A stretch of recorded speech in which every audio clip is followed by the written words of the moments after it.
Hello everyone, नमस्कार। स्वागत है आपका क्लासेस के बीए प्लेटफॉर्म पर। दोस्तों, बीए फर्स्ट ईयर में राजनीति विज्ञान प्रश्न पत्र सेकंड पर हमारा सेशन कंटिन्यू चल रहा है दोस्तों, जिसमें आज हम बात करेंगे पिछले सेशन के बचे हुए पार्ट पर, जिसमें हमने लास्ट में बात की थी मुख्यमंत्री की। तो दोस्तों, उसी प्रकार से आज उसी सेशन को कंटिन्यू रखते हुए लेक्चर नंबर 23 में हम डिस्कस करेंगे दोस्तों मंत्री परिषद के बारे में, मंत्रिमंडल के बारे में हम जानने का प्रयास करेंगे दोस्तों।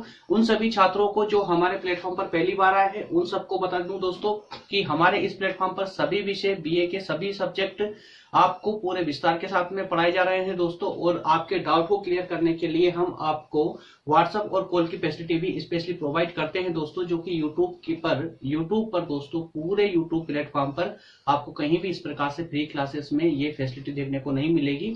उसके बावजूद दोस्तों कि आपको जब हम पढ़ा रहे हैं तो आपके सभी डाउट पूरी तरह क्लियर हो, सेशन से संबंधित कोई भी डाउट आपके पास ना रहे, इसीलिए दोस्तों हम आपको व्हाट्सएप और कॉल की फैसिलिटी प्रोवाइड करते हैं। ठीक है दोस्तों, थोड़ा सा जल्दी लेंगे क्योंकि हालांकि सेशन छोटा सा है लेकिन काफी टाइम हो चुका है ना, तो जल्दी से सेशन को कंप्लीट करेंगे हम। तो बढ़ते हैं दोस्तों डायरेक्ट अपने सेशन में। और बढ़ने से पहले दोस्तों प्लेलिस्ट आप देख लीजिए, सभी सब्जेक्ट की सभी लेक्चर आपको क्रम अनुसार मिल जाएंगे। प्लेलिस्ट में जाइए, प्लेलिस्ट में सर्च कीजिए, आपके सभी सब्जेक्ट आपको दोस्तों मिल जाएंगे वहां पर। और आपको यहाँ पर व्हाट्सअप नंबर प्रोवाइड किए गए हैं, व्हाट्सअप नंबर आप यहाँ से ले सकते हैं दोस्तों। यही कॉल नंबर है हमारे, जो कि आप व्हाट्सअप करके दोस्तों या टेलीग्राम पर आप हमारी टीम से टाइम ले लें, टाइम के अनुसार ही कॉल करें। और इसके अलावा पीडीएफ फाइल दोस्तों आपको टेलीग्राम चैनल पर मिल जाएगी।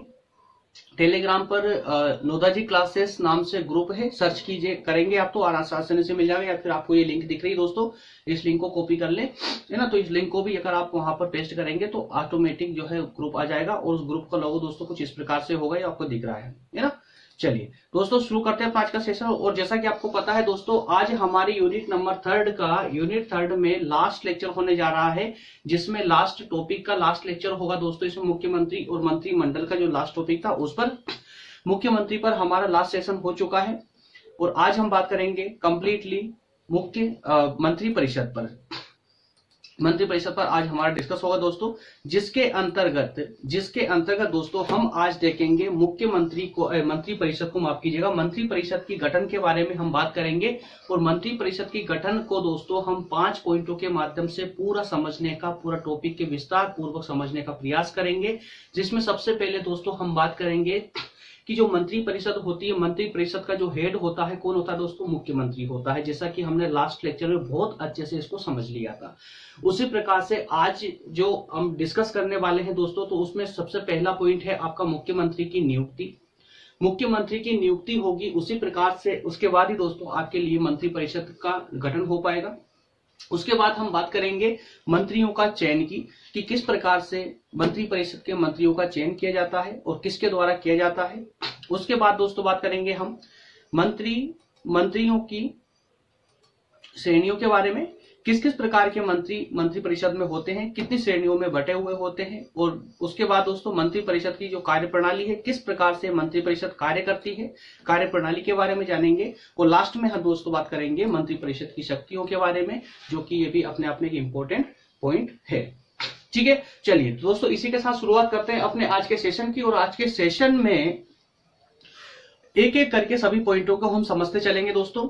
अगर आपने हमारा लास्ट लेक्चर अटेंड किया है तो आपको ये प्रथम पॉइंट में कोई भी जो है डाउट नहीं होगा, और आपको इसको पढ़ने की भी आवश्यकता, यार थोड़ा सा है ना, आज भी तबीयत थोड़ी डिस्टर्ब चल रही है लेकिन क्या करें, प्लेटफॉर्म पे तो आना पड़ेगा। चलिए, तो मुख्यमंत्री की नियुक्ति दोस्तों, इससे संबंधित आज हम बात करेंगे। तो मुख्यमंत्री की नियुक्ति के बारे में, जैसा कि आपने लास्ट लेक्चर में देखा था कि संविधान के अनुच्छेद 164 के अनुसार स्पष्ट कर दिया गया है कि मुख्यमंत्री की नियुक्ति राज्यपाल के द्वारा की जाएगी। और सिर्फ इतना सा ही कोट किया गया संविधान के अंदर।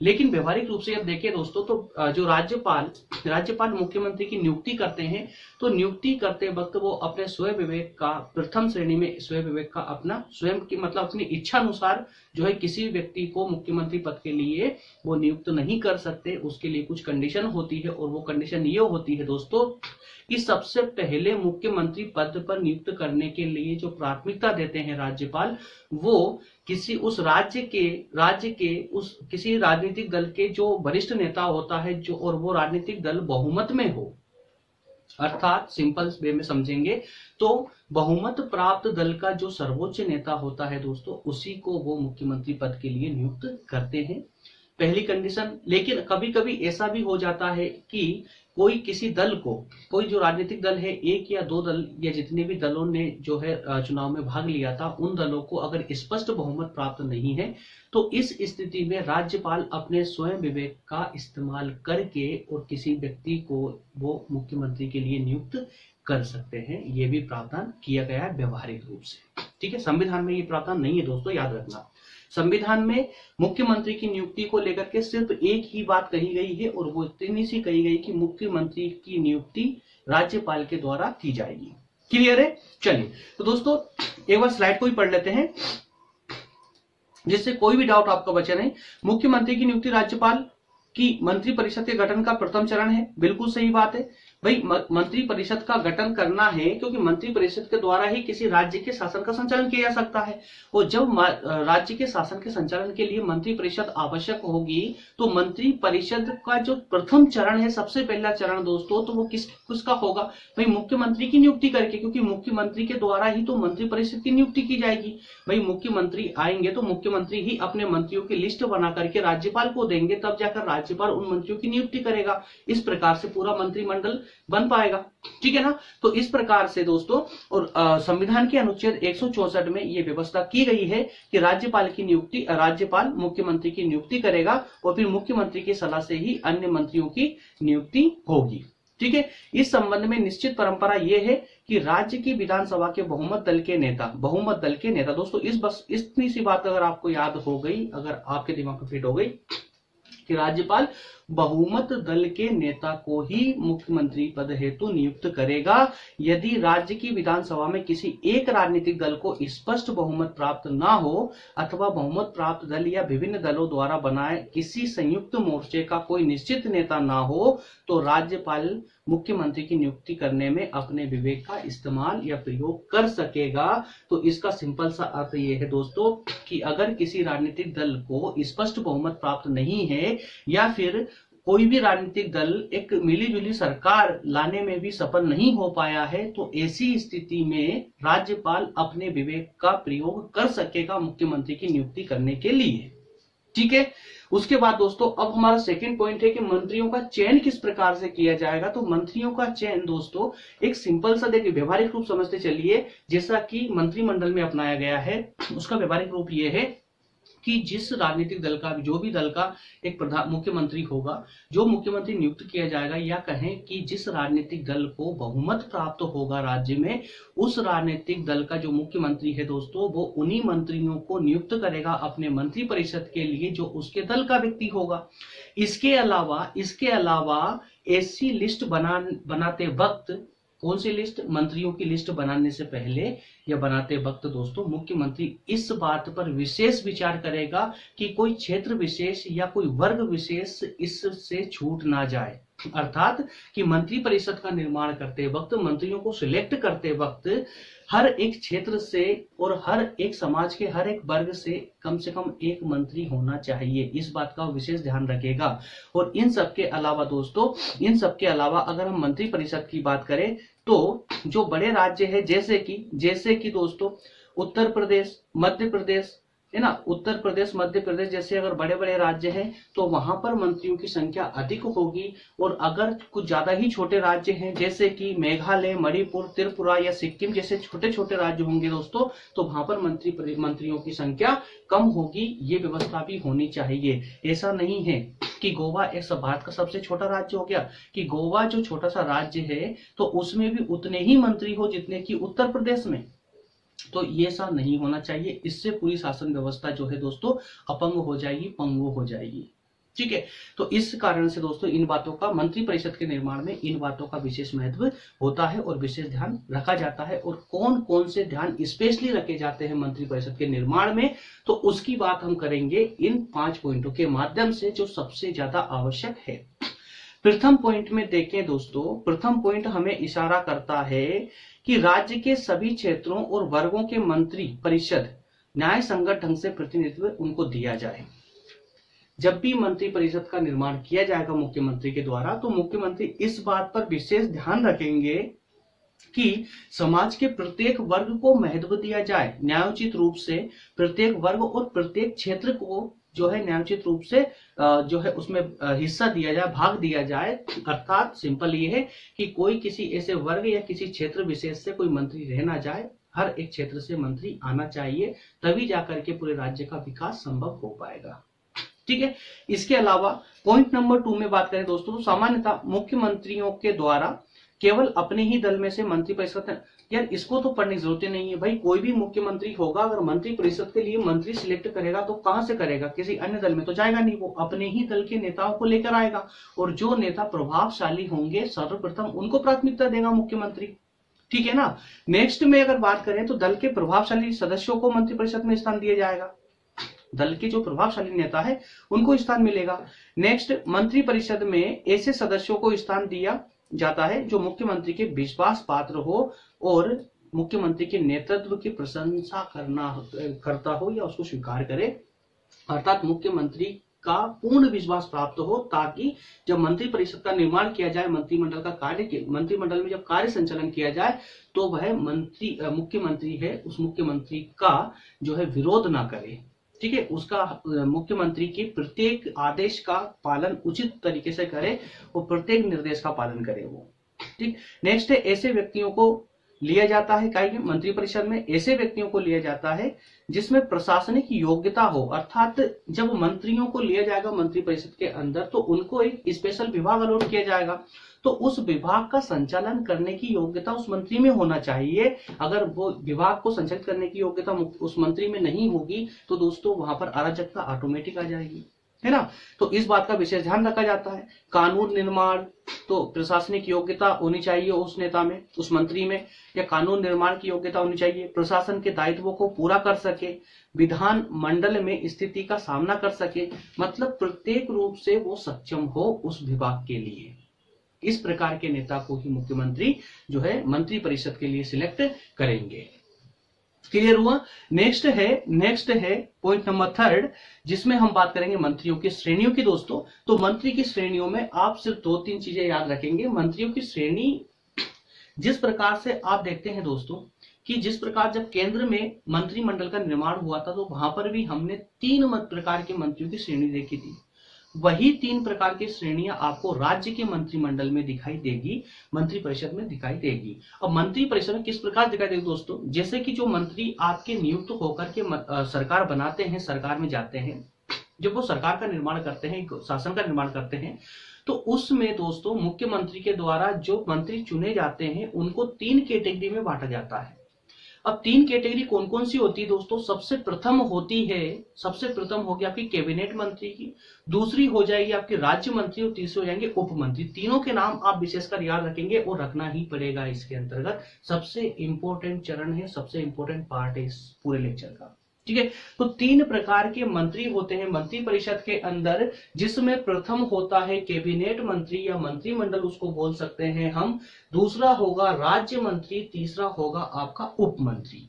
ठीक है, तो कैबिनेट मंत्री दोस्तों, कैबिनेट मंत्री एक वो मंत्री होता है जो वास्तविक रूप से शासन का संचालन करता है मुख्यमंत्री के अधीन रहकर, मुख्यमंत्री के निर्देश के अनुसार। अर्थात हम ये कह सकते हैं कि मुख्यमंत्री के द्वारा उसको एक स्पष्ट एक विभाग अलॉट किया जाता है, एक विभाग दे दिया जाता है और उस विभाग का वो कैबिनेट मंत्री प्रमुख होता है।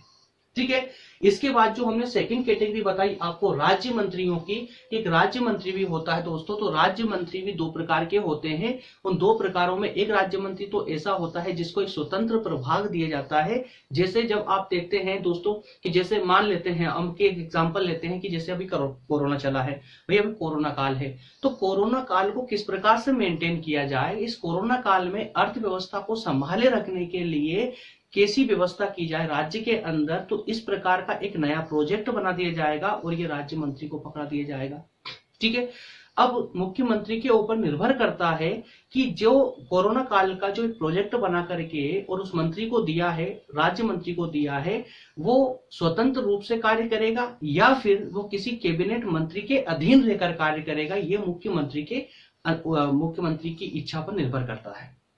ठीक है। तो इस प्रकार से राज्य मंत्री भी दो प्रकार के हो गए। एक वो राज्य मंत्री जो स्वतंत्र प्रभाग के प्रमुख होते हैं, मतलब अर्थात कि स्वतंत्र रूप से कार्य करते हैं, और एक ऐसे राज्य मंत्री जो किसी कैबिनेट मंत्री के अधीन कार्य करते हैं। क्लियर हुआ? कैबिनेट मंत्री या किसी विभाग के अधीन कार्य करते हैं, विभाग का एक हिस्सा बन के कार्य करते हैं। जैसे इसको स्पष्ट कर ले, जैसे मान लेते हैं हम कि कैबिनेट, कोई ऐसा कैबिनेट मंत्री है जिसके पास में एक विभाग है आपातकालीन विभाग, ठीक है, आपातकालीन विभाग कहें या महामारी काल का विभाग कहें, इस प्रकार का कोई विभाग है जो महामारियों के समय अपना एक्टिव हो जाता है, वैसे सोई हुई स्थिति में रहता है। तो अब हो सकता है भाई कोरोना काल आया, तो कोरोना काल के लिए अब एक ऐसी समस्या थी, कोरोना काल जो विश्व में पहली बार घटित हुई इस प्रकार की समस्या। इससे पहले इस प्रकार की कोई समस्या देखने को सामने नहीं आई थी। हालांकि बहुत सारी महामारियां आई थी, कई प्रकार की समस्या आई थी, लेकिन इस प्रकार की समस्या पहली बार देखने को मिली। तो इस बात को, जैसे कि जो हमारा विभाग है पहले से कैबिनेट में, हो सकता है कि उसके पास में कोई ऐसे अन्य कार्य हो जिसकी वजह से वो इधर एक्टिव नहीं हो पाएगा, तो वो क्या करेंगे, एक छोटा सा विभाग बनाएंगे राज्य मंत्री के अधीन, और राज्य मंत्री को वो कार्य दे दिए जाएंगे कि आप कोरोना काल पर कार्य कीजिए, कोरोना काल के प्रोजेक्ट पर कार्य कीजिए।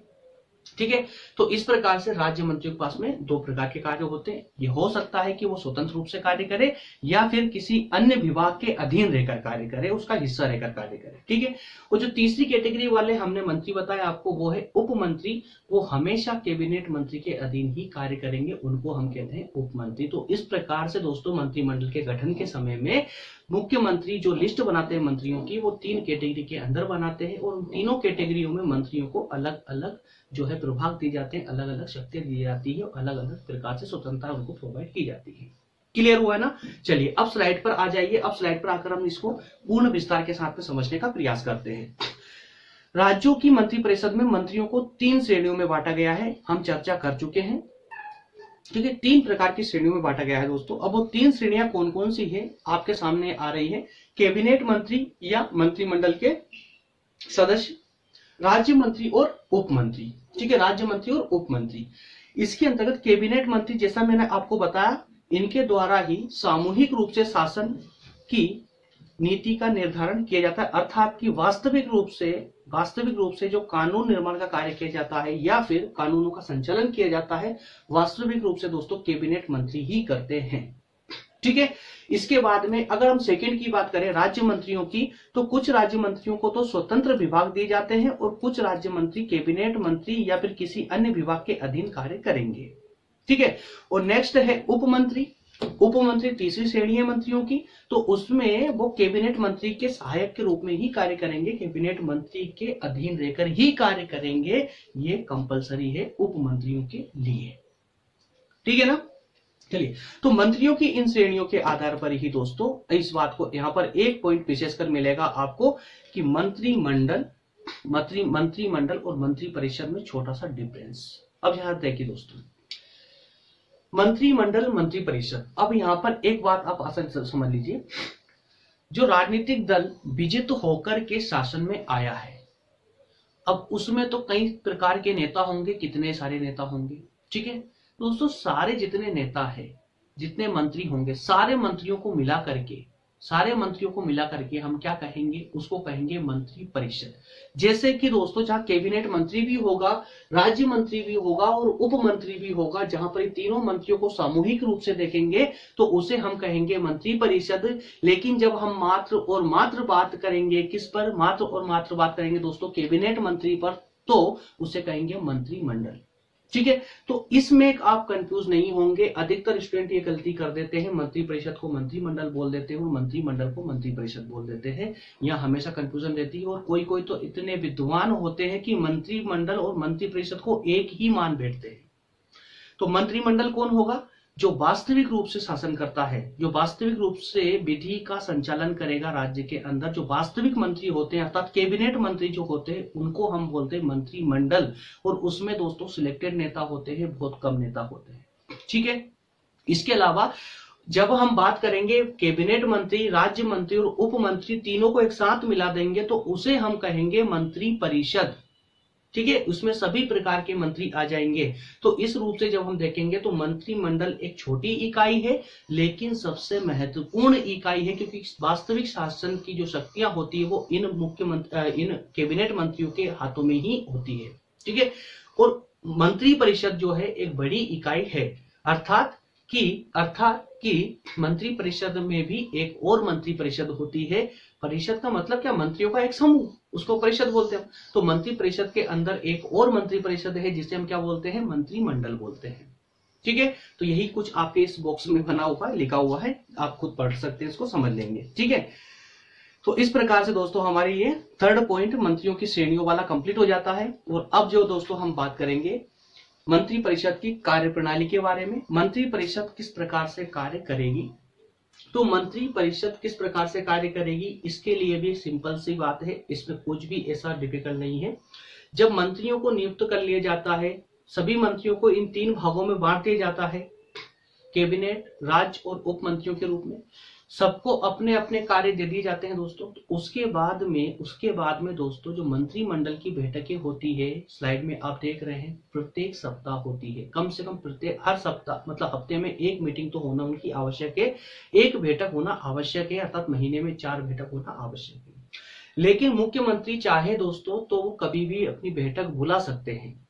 और इस सबके अलावा जब वो बैठक बुलाएंगे दोस्तों, जब वो मीटिंग बुलाते हैं तो उस बैठक की जो अध्यक्षता करते हैं वो स्वयं मुख्यमंत्री ही करते हैं। क्यों करते हैं, क्योंकि वो उसके प्रधान होते हैं, उस शासन व्यवस्था के प्रधान होते हैं। तो बैठक मुख्यमंत्री करेंगे, लेकिन जब कभी ऐसी स्थिति फंस जाए कि मुख्यमंत्री साहब उपस्थित नहीं है तो उस स्थिति में दोस्तों उस समय जो भी वरिष्ठ नेता होंगे वो उसकी बैठक करेंगे, जो भी प्रभावशाली नेता होंगे मुख्यमंत्री के बाद में वो उसकी बैठक करेंगे। और इनके सामने 2 प्रकार की कंडीशन होती है सभी मंत्रियों के पास में। कौन सी कंडीशन होती है, एक होती है सामूहिक उत्तरदायित्व की, क्या होती है, सामूहिक उत्तरदायित्व की, और दूसरी कौन सी हो जाएगी, गोपनीयता की। दोस्तों सबसे बहुत ज्यादा इंपॉर्टेंट पॉइंट है ये, सामूहिक उत्तरदायित्व और गोपनीयता। हालांकि गोपनीयता को आप व्यवहारिक रूप से समझते हैं, है ना, किसी भी चीज को दबा के रखना, किसी भी चीज को उजागर ना करना, किसी को ना बताना, गोपनीयता हो जाती है कि अपना कार्य चुपचाप करते रहे, किसी को भी ना बताए, ये हो जाती है गोपनीयता। लेकिन सामूहिक उत्तरदायित्व क्या होता है दोस्तों, ये हमारे संविधान के द्वारा विशेष की गई एक व्यवस्था है। सामूहिक उत्तरदायित्व, तो जितने मंत्रिमंडल में जितने भी मंत्री होते हैं वो सामूहिक उत्तरदायित्व की भावना से बंधे हुए होते हैं। अर्थात ये कि अगर पूरे मंत्रिमंडल में किसी ने कोई गलती की तो वहां पूरा मंत्रिमंडल जितने भी उसमें मंत्री होंगे सबके सब उस गलती के लिए हर्जाना भुगतेंगे, अर्थात उस गलती के सबके सबको उत्तरदायित्व ठहराया जाएगा, सब उत्तरदायी होंगे वहां पर। तो इसका सिंपल सा अर्थ ये है, ये व्यवस्था क्यों की गई, वो इसलिए की गई दोस्तों ताकि सभी मंत्रियों की सोच एक जैसी हो, अर्थात कि सबके सब मुख्यमंत्री के अधीन सहमत होकर कार्य करे। अगर मुख्यमंत्री ने मंत्रिमंडल की इस बैठक में कोई प्रस्ताव पेश किया है और जब उस पर चर्चा होगी दोस्तों, तो उस पर दोस्तों सभी मतलब पूरी तरह से सभी मंत्रियों की सहमति होना आवश्यक है। और उस पर प्रत्येक मुख्यमंत्री के द्वारा लाए गई प्रत्येक नीति पर, प्रत्येक प्लानिंग पर सभी मंत्रियों की सहमति होती ही है। अगर कोई मंत्री सहमति देने से मना कर दे तो उसे त्यागपत्र देना पड़ता है, उसे मंत्रिमंडल छोड़ना पड़ जाता है। ठीक है, इसीलिए मंत्रिमंडल में मुख्यमंत्री के द्वारा उन्हीं लोगों को लाया जाता है जो मुख्यमंत्री के विशेष विश्वास पात्र व्यक्ति होंगे। पूरा फंडा समझ आ रहा है ना आप लोगों को। तो इस प्रकार से दोस्तों चलिए अब स्लाइड पर आइए, तो इसका एक थ्योरेटिकल पार्ट भी इसका समझ लेते हैं। मंत्रिमंडल मंत्री परिषद की सबसे महत्वपूर्ण इकाई है, बताने की आवश्यकता नहीं है। मंत्रिमंडल ही सभी महत्वपूर्ण मामलों में निर्णय लेता है, बिल्कुल सही है। मंत्रिमंडल की बैठक प्रायः सप्ताह में 1 बार होती है। वैसे मुख्यमंत्री जब चाहे तब बैठक बुला सकते हैं। इसके अलावा इसकी जो अध्यक्षता करते हैं दोस्तों, जो अध्यक्षता करते हैं वो मुख्यमंत्री करेंगे या फिर कोई अन्य वरिष्ठ मंत्री करेंगे। और बैठक में कोई कोरम नहीं होता है, कोई गणपूर्ति नहीं होता। यहाँ कोरम का अर्थ कितने लोगों को पता होगा, यहाँ पर कमेंट करके जरा बताना दोस्तों, आप में से इससे पहले किस किस को पता था कोरम के बारे में। ठीक है, जिसको पता होगा वो कमेंट मुझे जरूर करेगा कि जी सर मुझे पता था, और उसकी परिभाषा भी मुझे उसमें लिख कर देगा। ठीक है, जिसको पता नहीं था वो भी प्लीज लिखे। ठीक है, गलतियों को छुपाए नहीं, बताएं। जब गलतियां अपनी बाहर निकल कर आएगी, अपनी वीकनेस बाहर निकल के आएगी दोस्तों, तभी जाकर के आपकी वो वीकनेस खत्म हो पाएगी, है ना। चलिए, आपको व्हाट्सएप और कॉल देने का मेरा मकसद क्या है कि आप कम से कम प्रत्यक्ष रूप से बात करना तो सीखे, बात तो कीजिए, बात करने की डेयरिंग तो कीजिए। अधिकतर मेरे स्टूडेंट, बहुत सारे स्टूडेंट ऐसे ही होते हैं कि जो कॉल बात करने में डरते हैं, टीचर से फेस टू फेस बात नहीं कर पाते, प्रत्यक्ष रूप से बात नहीं। भाई मैं तो ऑनलाइन बैठा हूं यार, फोन पे बात करूंगा आपसे, आपको सिर्फ मेरी आवाज सुनाई देगी, मैं दिखाई नहीं दूंगा, डोंट वरी। कॉल कीजिए, बात कीजिए, जो भी डाउट हो बिल्कुल निकालिए, ये मत सोचिए। बहुत सारे स्टूडेंट जब मुझे व्हाट्सएप से बात करते हैं तो अपनी कुछ चीजें छुपाते हैं, कुछ बताते हैं, उसके बाद मुझे बोलते हैं कि सर माफ करना कि आप सोच रहे होंगे कि हमको तो कुछ भी नहीं आता है।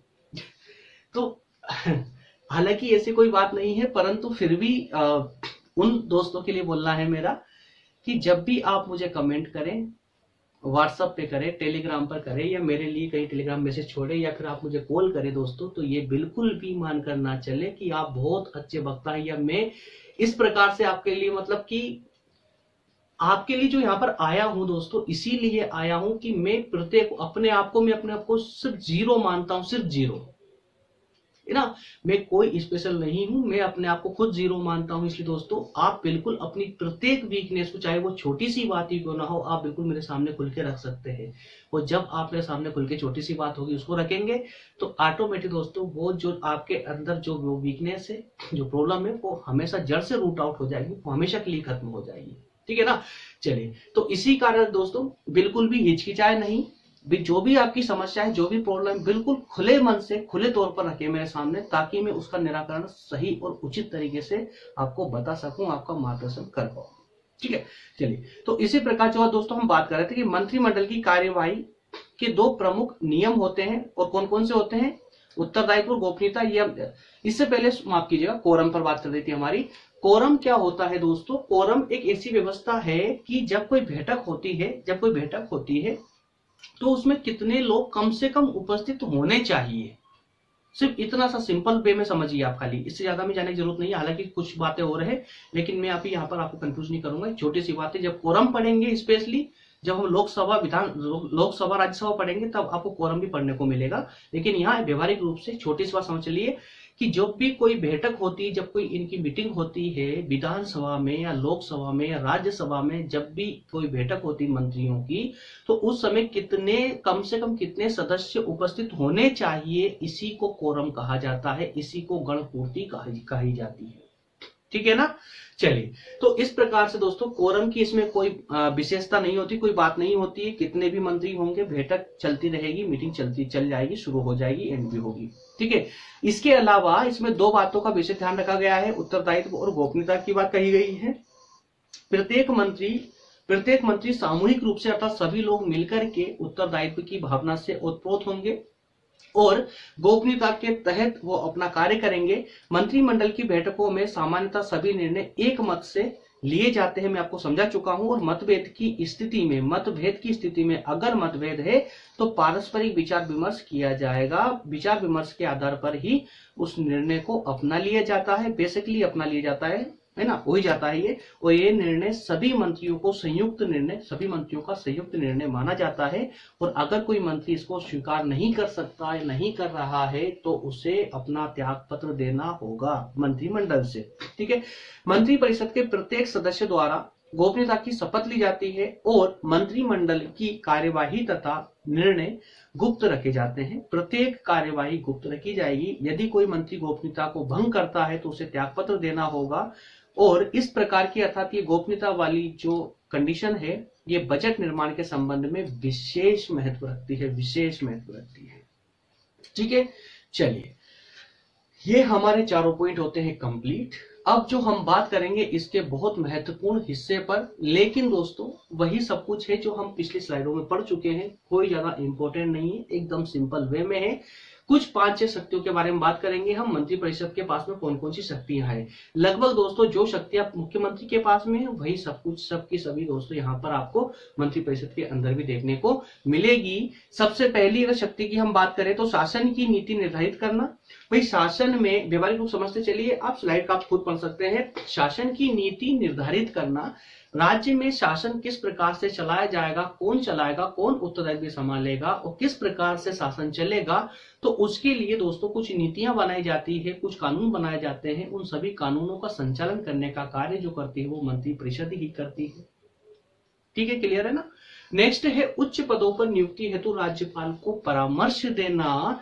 जो भी दोस्तों आपको पता है कि जितने भी संवैधानिक पद है, जो उच्च पद है संवैधानिक पद, जैसे कि दोस्तों अगर हम राज्यों की बात करें तो हाई कोर्ट है ना, उच्च न्यायालय, अधीनस्थ न्यायालय, इसके अलावा दोस्तों महाधिवक्ता है ना, महालेखा परीक्षक है। इस प्रकार से कई सारे ऐसे संवैधानिक पद होते हैं दोस्तों जो उच्च पद होते हैं, जिस पर नियुक्ति के लिए ये मंत्रिपरिषद ही राज्यपाल को परामर्श करती है। उसके बाद ही राज्यपाल उस विशेष व्यक्ति की नियुक्ति करता है उस संवैधानिक पद पर।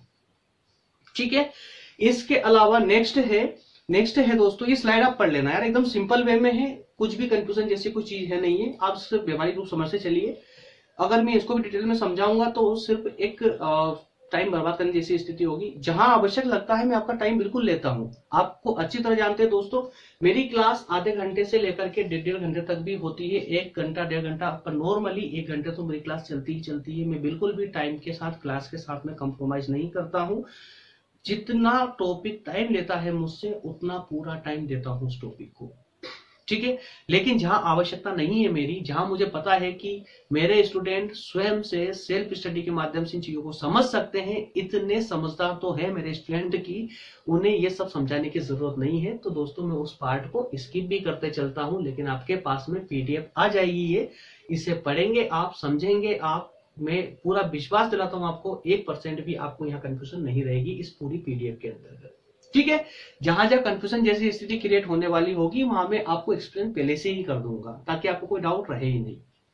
ठीक है, पॉइंट नंबर 3 है विधानमंडल में शासन का प्रतिनिधित्व। विधानमंडल में शासन का प्रतिनिधित्व, विधानमंडल की बैठकों में मंत्रीगण शासन का प्रतिनिधित्व करते हैं। अब ये बताइए मुझे, खुद ही सोचिए यार, कुछ पढ़ने वाली चीज है क्या? विधानमंडल में शासन का अरे भाई शासन का प्रतिनिधित्व कौन करेगा? जो मुख्य होंगे वही करेंगे ना। अब सबसे प्रमुख कौन है? मुख्यमंत्री है। उसके बाद में मुख्यमंत्री ने अपनी टीम बनाई है, तो अब पूरे शासन का प्रतिनिधित्व कौन करेगा? या तो मुख्यमंत्री ही करेंगे अपनी टीम के माध्यम से। सिंपल है, तो इसमें समझने से एक चीज है क्या, ये बताइए। ठीक है, नेक्स्ट है कानून निर्माण का कार्यक्रम निश्चित करना। हंसी तो आ रही होगी पॉइंट देखकर आपको, है ना, पर ये पॉइंट में लेकर भी नहीं आता, बस थोड़ी देर में 5-10 मिनट आपको बस भाषण देता, समझा देता, पूरा निकल लेता मैं। लेकिन क्यों लेकर आया हूं पॉइंट? आपके एग्जाम के लिए लाया हूं भाई। आपके एग्जाम में यही पॉइंट काम आने वाले हैं, आपको लिखना है ये पॉइंट एग्जाम में, क्योंकि आपको अच्छी तरह पता है बीए को हम लोग इतना हल्के में लेते हैं कि जिसका कोई जवाब नहीं है यार। जबकि आप सबको पता है जितना बीए में सीखने को मिल रहा है, जितना आपको पढ़ने को मिल रहा है बीए में, मुझे बता दीजिए क्या मैथ सेक्टर में मिलता है, साइंस में मिलता है, कॉमर्स में, किस में मिलता है आपको इतना कुछ सीखने के लिए? आपको समाज से प्रत्यक्ष रूप से रूबरू होने का मौका आपको बीए के अंदर ही मिलता है दोस्तों। अगर ऐसा नहीं होता तो मुझे बताइए, भारत की जो सबसे बड़ी एग्जाम है हमारी आईएएस की एग्जाम दोस्तों, यूपीएससी की एग्जाम, उसका 70-80% जो भाग होता है बीए क्यों होता है? बीए के सारे सब्जेक्ट उसमें यूपीएससी के सब्जेक्ट है। क्यों है ऐसा? एक कलेक्टर, एक आईएएस अधिकारी बनने के लिए बीए पढ़ाया जाता है उसको साइंस में क्यों नहीं पढ़ाया जाता है? बताइए क्या कारण हो सकता है उस सबका? लेकिन हम लोग इतने हल्के में लेते हैं, बस हो जाएंगे यार, बीए तो है, पास हो जाएंगे, कर लेंगे पास। सबसे बड़ी आप क्या बोले आगे, चलो छोड़िए उस बात को, है ना। आप इतने समझदार हैं कि मैं क्या बोलना चाहता हूं आपने खुद अंदाजा लगा लिया होगा, समझते आप खुद ही। तो कानून निर्माण का कार्यक्रम निश्चित करना, ये सब भी इन्हीं के द्वारा ही किया जाएगा। लास्ट है बजट तैयार करवाना। अब हालांकि ये हमारा दुर्भाग्य कि हमारे मंत्री अब इतने सक्षम तो है नहीं है कि वो मानसिक रूप से इतने सक्षम तो नहीं है कि वो बजट का निर्माण कर सके। सिंपल सी बात है यार, जो आईएएस बन के जाते हैं वही लोग करते हैं, है ना। सारी प्लानिंग करते कौन है? बस उनका चेहरा, नेताओं का चेहरा होता है आगे, और पीछे जो कार्य करते हैं एक अलग से विभाग बना होता है ना। जो हमारे जो भी स्टेट पीसीएस से निकल के जाते हैं या जो आईएएस अधिकारी होते हैं उनके द्वारा ही, वास्तविक रूप से तो उनके द्वारा ही शासन संचालित होता है। आपको पता ही होगा, हालांकि फिर भी जिसको पता नहीं है वो भी एक बार सुन ले। लेक्चर हमारा एंड हो चुका है, उस बात पर भी एक गौर कर ले।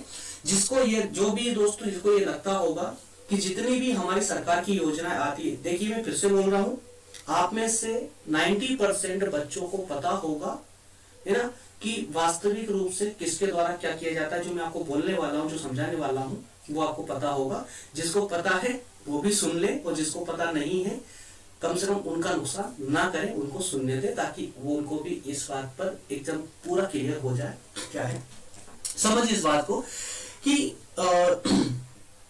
इसमें क्या होता है दोस्तों, कि जिनको भी ऐसा लगता है कि जैसे कि हम केंद्र की अगर बात करें, केंद्र सरकार की बात करें, तो केंद्र सरकार में, केंद्र सरकार के द्वारा जो भी योजनाएं हमारे लिए लाई जाती है, जिस प्रकार की भी योजनाएं, मनरेगा से लेकर के टोटल जितनी भी योजना है दोस्तों, आयुष्मान, जितनी भी योजनाएं आती है सरकार के द्वारा हमारे लिए, या कोई कानून बनकर आता है, तो आप लोगों को क्या लगता है कि ये नेता बनाते हैं, मंत्री बनाते हैं, कोई प्रधानमंत्री बना गया, प्रधानमंत्री के द्वारा नियुक्त किए गए मंत्री बनाते हैं इस कार्य को, ये जो बजट बन के तैयार होता है हमारा, क्या हमारे वित्त मंत्री साहब बैठकर तैयार करते हैं उस बजट को? बिल्कुल नहीं दोस्तों। एक बात आपको पूरी क्लियर होना चाहिए, हर एक बड़ी पोस्ट के पीछे जो एक नेता, एक जो राजनीतिक पोस्ट होती है ना, राजनीतिक पोस्ट जैसे प्रधानमंत्री, मुख्यमंत्री, इस प्रकार के जितने भी मंत्री होते हैं या मंत्रियों के विभाग होते हैं, उस हर मंत्री या हर मंत्री के विभाग के पीछे एक सचिव होता है, कौन होता है? सचिव होता है। और वो सचिव और कोई नहीं दोस्तों, आईएएस अधिकारी होता है, जो हम यूपीएससी कर जाते हैं, जो कल से आप लोग जाने वाले हो। तो आईएएस अधिकारी के द्वारा ही दोस्तों सारी योजनाओं का निर्माण किया जाता है, विभिन्न प्रकार की योजनाएं बनाई जाती है। जैसे कम से कम 10 योजनाएं बना करके प्रधानमंत्री के सामने पेश की जाएगी कि साहब ये योजना हमने बना के दी है, इनमें से जो आपको पसंद हो वो लागू कर दीजिए। तो मुख्यमंत्री साहब उसको पढ़ेंगे, समझ कुछ आएगा नहीं आएगा वो एक अलग बात है, हालांकि मैं किसी की आलोचना नहीं कर रहा हूँ, लेकिन सिर्फ आपका दिमाग में जो भी है दोस्तों पूरा क्लियर करने का प्रयास कर रहा हूँ, ठीक है? इसको अन्यथा ना ले।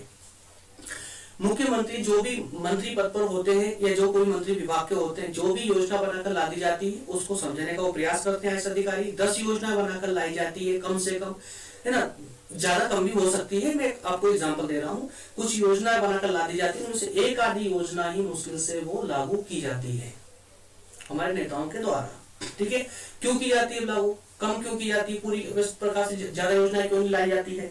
बहुत प्रकार की ऐसी योजना होती है दोस्तों जो बहुत अच्छी योजनाएं होती है, लेकिन हमारे राजनेताओं के द्वारा उसे लागू नहीं किया जाता है। क्यों लागू नहीं किया जाता है?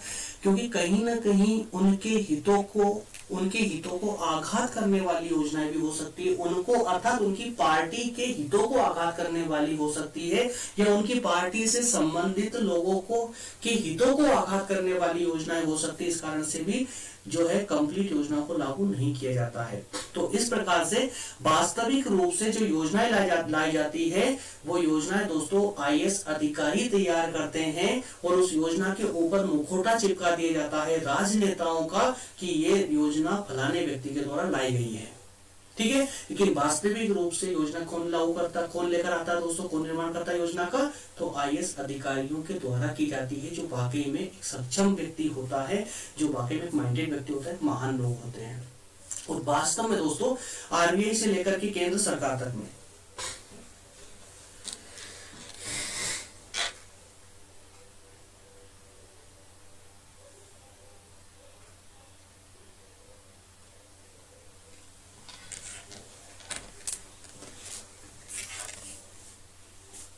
तो दोस्तों वास्तविक रूप से आरबीआई से लेकर के केंद्र सरकार, राज्य सरकार, स्थानीय सरकार, हर जगह एक सचिव होता है। सचिव उस विभाग का प्रमुख होता है दोस्तों, और वही उनको गाइड करने का कार्य करता है। जैसे प्रधानमंत्री के साथ में मुख्य सचिव होते हैं, मुख्यमंत्री के साथ में भी सचिव होते हैं। हर एक सरकारी जो भी राजनीतिक पद होते हैं उनके पीछे, उनके विभाग के पीछे एक सचिव अवश्य होता है, और वही उस शासन का वास्तविक रूप से संचालन करता है। लेकिन नाम होता है राजनेताओं का, और राजनेताओं की परमिशन से ही किया जाता है, ठीक है? मंत्रियों की परमिशन से किया जाता है। तो इस प्रकार से बजट तैयार करने का कार्य भी दोस्तों, बजट तैयार करने का कार्य भी हमारे अर्थशास्त्रियों के द्वारा किया जाता है, अर्थशास्त्रियों को की हेल्प के द्वारा किया जाता है, और इसे पास किया जाता है वित्त मंत्री के द्वारा और राष्ट्रपति के नाम से। और जब राज्य की बात करेंगे तो राज्यपाल के नाम से, और जो वित्त मंत्री होंगे राज्य के, उनके द्वारा, ठीक है, तो आपके माइंड से ये बात पूरी तरह क्लियर हो चुकी होगी कि वास्तविक राज्य या शासन का संचालन कौन करते हैं दोस्तों। तो वो कोई महान व्यक्ति ही होंगे, कोई महान व्यक्ति ही होंगे जो शासन का संचालन उचित रूप से कर पाएंगे। जितने कानून बनकर आते हैं ये एक महान नेतृत्व के अधीन ही बन सकते हैं, हर कोई नहीं बन सकता दोस्तों। ठीक है, चलिए काफी चर्चा हो चुकी है हमारे सेशन में, है ना। एक्स्ट्रा चर्चा आज ज्यादा हो चुकी है, सेशन से हटके काफी बातें कर ली हमने। मिलते हैं नेक्स्ट सेशन में दोस्तों, तब तक के लिए आप सभी का बहुत बहुत धन्यवाद। और नेक्स्ट सेशन आपको पता ही होगा, 3rd यूनिट अपनी कंप्लीट हो चुकी है। नेक्स्ट सेशन से हम 4 यूनिट पर बात करेंगे, यूनिट नंबर 4 स्टार्ट हो जाएगी, जिसमें लोकसभा, राज्यसभा, ऐसे विभिन्न प्रकार के मुद्दों पर हमारी चर्चा होगी दोस्तों, जो काफी इंपॉर्टेंट है। जिन दोस्तों को टेलीग्राम लिंक चाहिए यहाँ से आप नोट कर सकते हैं, वहां पर एक ग्रुप का लोगो दोस्तों आप भली बात रूप से परिचित हो चुके हैं। जो लोगो हमारे यूट्यूब चैनल पर है वही लोगो आपको जो है टेलीग्राम चैनल पर मिलेगा। ठीक है, उसको ही आपको ज्वाइन करना है, वहीं पर आपको सभी नोट्स अवेलेबल करा दिए जाएंगे। व्हाट्सएप नंबर ले सकते हैं यहाँ से। ठीक है, चलिए दोस्तों मिलते हैं नेक्स्ट सेशन में, तब तक आप सभी का बहुत बहुत धन्यवाद, बहुत बहुत आभार कि आप जुड़े हुए हैं। और काफी सभी सेशन काफी उचित रूप से हमारे चल रहे हैं। इसी प्रकार से अगर आपका स्नेह बना रहा दोस्तों तो बहुत जल्द हम लाइव क्लासेस लेकर आ जाएंगे, आपसे लाइव मिला करेंगे। ठीक है, मिलते हैं नेक्स्ट सेशन में, तब तक आप सभी का बहुत बहुत धन्यवाद।